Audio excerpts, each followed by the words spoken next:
So you had complaints from one programmer who said you guys were basically stealing people's stuff and not paying them, and then he wound up murdered. What was that? Also a great tragedy, he committed suicide. Do you think he committed suicide? I really do. Why does it look like a suicide? It was a gun he had purchased. All right, so we need to talk about something that is very shocking and deeply concerning. Suchir Balaji, an OpenAI whistleblower, who reportedly raised concerns about transparency and accountability within the company. Days later, he was found dead in his apartment. In a recent podcast interview with Sam Altman with Tucker Carlson, he brought up Suchir Balaji's death directly to Sam Altman. He questioned him about OpenAI's involvement and asked whether it was suicide or murder.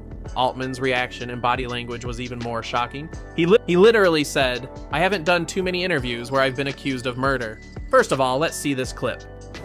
So you had complaints from one programmer who said you guys were basically stealing people's stuff and not paying them, and then he wound up murdered.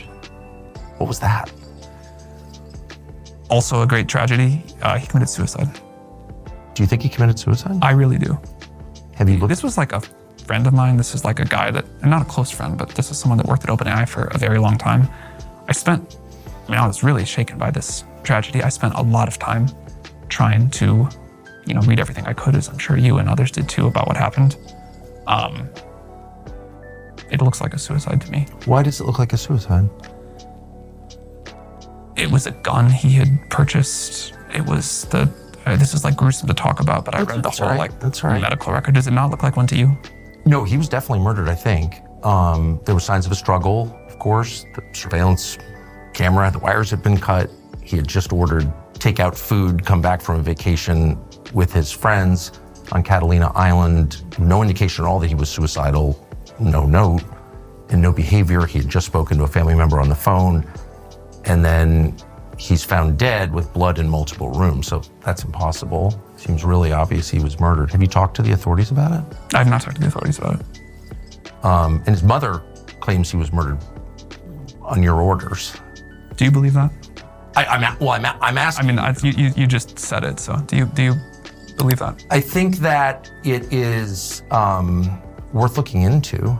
And if a guy comes out and accuses your company of committing crimes, I have no idea if that's true or not, of course, and then is found killed and there are signs of a struggle, I don't think it's worth dismissing it. I don't think we should say, well, he killed himself when there's no evidence that the guy was depressed at all. I think, and if he was your friend, I would think you would want to speak to his mom or... I did offer, she didn't want to. So, do you feel that, when people look at that and they're like, it's possible that happened, do you feel that that reflects the worries they have about what's happening here? Like people are afraid that this is like... I haven't done too many interviews where I've been accused of like... Oh, I'm not accusing you at all. I'm just saying his mother says that. I don't think a fair read of the evidence suggests suicide at all. I just don't see that at all. And I also don't understand why the authorities, when there's signs of a struggle and blood in 2 rooms on a suicide, like how does that actually happen? I don't understand how the authorities could just kind of dismiss that as a suicide. I think it's weird. You understand how this sounds like an accusation? Of course. And I certainly, let me just be clear once again, I'm not accusing you of any wrongdoing, but I think it's worth finding out what happened. And I don't understand why the city of San Francisco has refused to investigate it beyond just calling it a suicide. I think they looked into it a couple of times, more than once as I understand it. I saw and I will totally say, when I first heard about this, it sounded very suspicious to me. Yes. And I know you had been involved in... Was mother you were reached asked to out look into the case. And I don't know anything about it. It's not my world. She just reached out cold? She reached out cold. Wow. And I spoke to her at great length, and it scared the crap out of me. The kid was clearly killed by somebody. That was my conclusion, objectively, with no skin in the game. And you, after reading the latest report? Yes. Look. I immediately called a member of Congress from California, Ro Khanna, and said, this is crazy, you gotta look into this. And nothing ever happened. And I'm like, what is that? again, I think this is, I feel strange and sad debating this and having to I'm not myself even seem totally debating it, crazy. And you are a little bit accusing me, but this was like a wonderful person and a family that is clearly struggling. Yes. And I think you can totally take the point that you're just trying to get to the truth of what happened. And I respect that. But I think his memory and his family deserve to be treated with a level of respect and grief that I don't quite feel here. I'm asking at the behest of his family. So I'm definitely showing them respect. And I'm not accusing you of any involvement in this at all.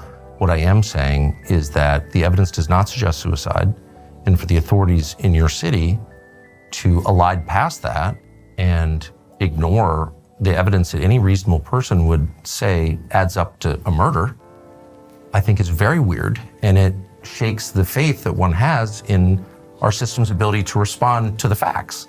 So what I was gonna say is after the first set of information that came out, I was really like, man, this doesn't look like a suicide. I'm confused. This looks like... Okay, so I'm not being crazy here at all. Well, but then after the second thing came out and the more detail, I was like, oh, okay. What changed your mind?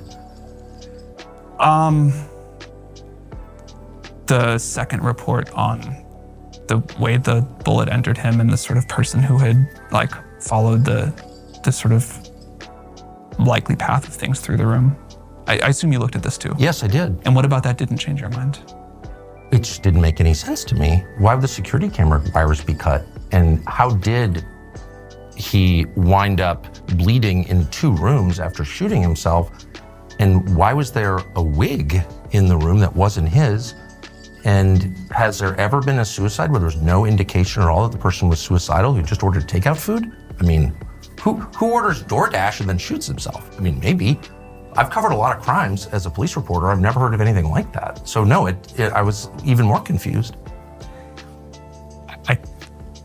This is where it gets into, I think, a little bit painful, just not the level of respect I'd hope to show to someone with this kind of mental illness. I totally get it. It's people just do his commit family suicide without notes a lot.